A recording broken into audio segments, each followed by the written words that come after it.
வணக்கம்.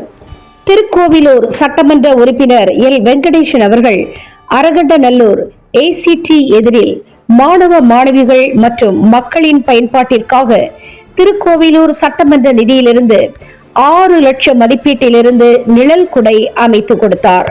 மக்கள் பயன்பாட்டில் இருக்கும் அந்த நிழல் குடை திடீரென்று இன்று பார்க்கும் பொழுது காணவில்லை. சமூக விரோதிகள் திருடி சென்று விட்டார்களா? தேமுதிக முகையூர் ஒன்றிய கழக செயலாளர் JK பன்னீர்செல்வம் தலைமையில் அரகண்டநல்லூர் காவல் நிலையத்தில் புகார் மனு அளிக்கப்பட்டது.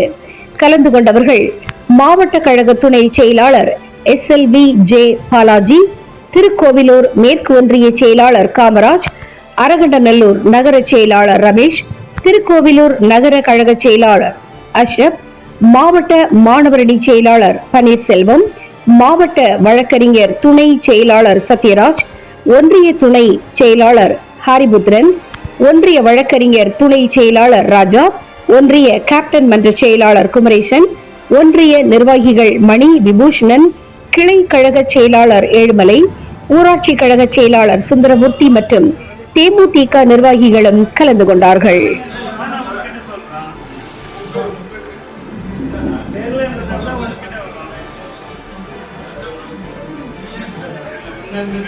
Gracias.